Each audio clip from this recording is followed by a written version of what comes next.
বন্ধুরা দেখুন একটু সাপ। গাইস কেমন আছো সবাই? চলে আসলাম নতুন একটা ভিডিওতে। আমি অনেকদিন আগে নার্সারিতে কাটিমন আমের চারা নিয়ে এসেছিলাম। তো সেই আমগুলো আমি জাগ দিয়ে রেখেছিলাম। জাগ দেওয়া বলতে গেলে তিরপল দিয়ে ঢেকে এরকম নিচে পেড়ে রেখেছিলাম, আর তিরপল এই কালো তিরপল দিয়ে ঢেকে রেখেছিলাম, আর প্রত্যেক দিন পানি দিতাম। পানি দিতে দিতে গাছগুলো অনেক দিন থাকার পরে, মানে এক আধ সপ্তাহ থাকার পরে, সেই গাছগুলোকে আমি বাইরে বের করি। বাইরে এই কারণে বের করি, কারণ এদেরকে প্যাকেট করতে হবে। কারণ এই চারাগুলো, প্রত্যেকটা চারা বিচালিতে বাঁধা থাকে। বিচালিতে বাঁধা থাকার কারণে এগুলো হয়তো শিকড় ফিকড় করলে সেই শিকড়গুলো বাইরে বেরিয়ে আসবে। তখন আমরা কী করি, তার আগে আমরা প্যাকেট করে দিই। তো প্যাকেট করার জন্য আমাদের এরকম চারা, প্রত্যেকটা গাছের দেখুন পাতা ঝরে গেছে, পাতা নেই বলতে গেলেই চলে। তো এইগুলো সব কাটিমনের চারা। তো এই চারা কাস্টমারকে আমরা দেওয়ার আগে আমরা কী করবো, এগুলো প্যাকেট করব।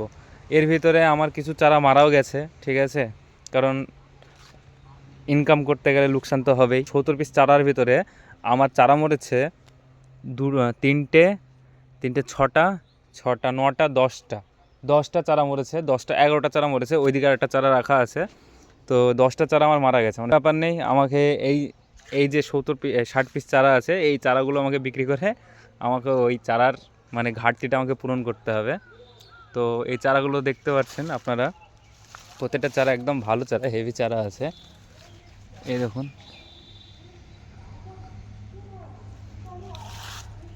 প্রত্যেকটা চারা। তো আমি একটা চারা আপনাদেরকে প্যাকেট করে এখন দেখাবো, মানে কীভাবে এগুলোকে প্যাকেট করলে গাছগুলো মারা যাওয়ার চান্সটা কম থাকবে, ঠিক আছে। কারণ অনেক সময় লেবার দিয়ে আমরা কাজ করাই, অনেক সময় প্যাকেট ঠিকঠাক করে না, সেই কারণে অনেক সময় আম গাছ মারা যায়। কারণ আম গাছ প্যাকেট করতে হলে সবসময় মাটিকে টাইট রাখতে হবে, মাটি টাইট রাখলেই তখনই আম গাছগুলো ঠিক হয়।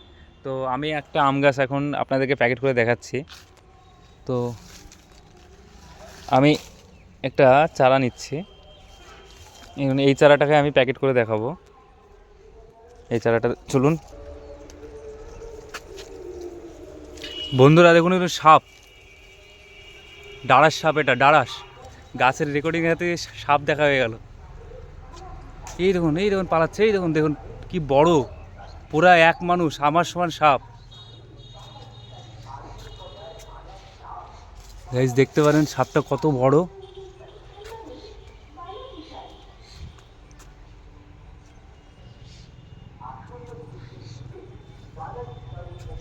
কোথায় পালিয়ে গেল দেখতে পাচ্ছি না সাপটাকে, হয়তো ভেতরে আছে এখনো। না, ওই তো ওই দেখুন বন্ধুরা, এই দেখুন সাপটা, দেখুন কত বড়। এটা ডাড়ার সাপ, ঠিক আছে। এ কাউকে কামড়ায় না, এতে ভালো লাগে, এ কোনো কারোর ক্ষতি করে না। তো অনেক দিন পর দেখলাম, এর আগেও আমার নার্সারিতে ডাড়ার সাপ আমি দেখেছি। তো আজকে আর একটা দেখলাম। এই দেখুন সাপটা পালাচ্ছে, এই দেখুন, এই দেখুন, এই দেখুন বন্ধুরা কি বড় সাপটা। ওই বাগানে ঢুকে পড়েছে এই গ্যাপ দিয়ে। আর দেখতে পাওয়া যায় কি দেখছি আমি, ওই দেখুন, ওই দেখুন, ওই দেখুন বন্ধুরা উঠে পড়লো, ওই দেখুন গাছের উপরে উঠছে, দেখুন। বাহ ভাই, ভিডিওতে দেখাচ্ছিলাম অন্য কিছু, আর দেখাচ্ছিলাম গাছ রিপোর্টিং করা, আর চলে আসলো সাপের ভিডিও, ঠিক আছে। আপনাদেরকে কি বলবো, মানে আপনারা তো দেখতে পেলেন পুরো অন ক্যামেরায়, ঠিক আছে। আমি এদিকে গাছটা নিয়ে আসতে সাপটা আমার এদিকটাই ছিল, দেখলেই না আপনারা ভিডিওতে। চলুন, যেই টপিক নিয়ে আমি ভিডিওটা তৈরি করছিলাম সেই টপিকে ঘুরে যাওয়া যাক। তো সাপের টপিক বাদ, সাপ দেখলেন সবাই। সাপটা আপনাদের সাথে কীরকম হয়েছে, যে আপনারা হয়তো কাজ করতে যাচ্ছেন আর এরকম টাইপে হয়তো সাপের দেখা পেলেন। যদি কেউ দেখে থাকেন এরকম, তাহলে কমেন্ট করে জানাবেন। আর তো চলুন, আমার যেটা কাজ করছিলাম সেই কাজটাই আগে যাই, সেই কাজটা আপনাদেরকে দেখাই কি করছিলাম আমি, কীভাবে আমের প্যাকেটটা করব। আমার গা পুরো শিউড়ে গেছে, সাপটাকে আমি হট করে দেখি। আমি প্রথমে ভেবেছিলাম কুলিম সাপ, তারপরে দেখছি না, কুলিম সাপ না, এটা ডালার সাপ। 6 মাস আগে আমার নার্সারিতে আমি পাখি পুষতাম, ঠিক আছে। তো আপনারা ওখানে একটা খাঁচা দেখলেন ভিডিওতে, সেই খাঁচার ভেতরে আমার অনেক কটা বদ্রি, ককটেল, এর সব পাখি ছিল, ঠিক আছে। সে পাখিগুলো সব তবে সাপে খেয়ে নিয়েছে, ঠিক আছে। 4 জোড়া পাখি ছিল, 4 জোড়া মানে 8 পিস পাখি ছিল আমার। তো 8 পিস পাখি সাপে খেয়ে ফেলেছে, ঠিক আছে। এর আগে আমার নার্সারিতে অনেক সাপ দেখেওছি, আমি মেরেওছি, ঠিক আছে। তো চলুন, আমি ভিডিওটা সাপ নিয়ে আর বলতে চাই না, তো এটা আমি শেয়ার করলাম, কারণ এটা আমার সাথে হয়েছিল, ওর জন্য আপনাদেরকে আমি জানালাম। তো প্রথমত আমার এদিকে মাটি রেডি করা আছে অলমোস্ট আগে থেকেই। তো এর ভিতরে গোবরের সার ফার সবই অ্যাড করা আছে, আর হয়তো হালকা হাড়কুচি শিংকুচি এসব দিয়ে দিয়েছি। তো এটা আমার হলো স্ট্যান্ড, এই স্ট্যান্ডে আমি লাগাবো আমার ফোনটাকে এখন। এই প্যাকেটগুলো দেখতে পাচ্ছেন, এই প্যাকেটটাই গাছ ছিল, আমের গাছ। তো গাছটা মারা গিয়েছে, তো এই আম গাছটার আমি প্যাকেটটাই ইউজ করব আমার ওই গাছের জন্য রিপোর্ট করার জন্য।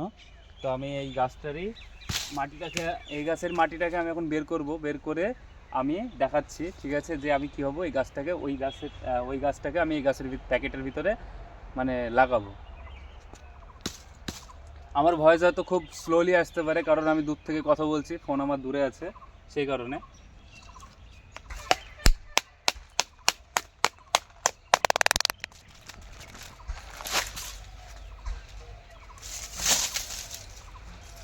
তো আমি প্যাকেট বের করে নিয়েছি।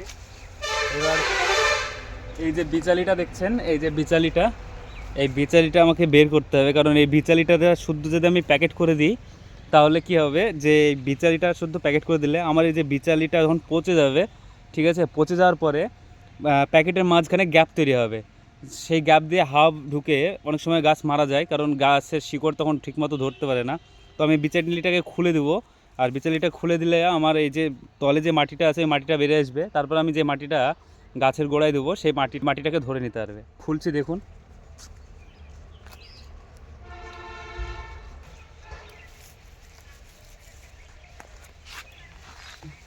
আপনাদেরকে একটা জিনিস বলি, জাগ দিলে একটা ভালো দিক আছে, সে দিকটা হলো কি, যে জাগ দিয়ে রাখলে না গাছের শিকড়গুলো আমাদের কাটা পড়েছে, মানে যখন এই গাছ, যে নার্সারিওয়ালার কাছ থেকে আমি গাছটা নিয়ে এসেছি, সে যখন গাছটা মাটি থেকে তুলে আমাকে দিয়েছে, তখন এই গাছের শিকড় কেটে দেয় ওনারা। তো এই শিকড় কাটার পরে না, এই গাছ আপনার একটু রেস্ট খাওয়ালে কি হয়, এই গাছের নতুন শিকড় বের হয়। দেখুন নতুন নতুন রুট বল বেরিয়েছে অনেক। তো এই নতুন রুট বলগুলো আপনারা দেখতে পারেন, খুব সুন্দর, ঠিক আছে, প্রত্যেকটা গাছেরই রুট বল আছে। তো আমি এই গাছটাকে এখন প্যাকেটে দিচ্ছি, তো চলুন দেখুন। তো প্রথমে কিছু পরিমাণ আমি মাটি দিয়ে দেবো গাছের প্যাকেটের ভেতরে।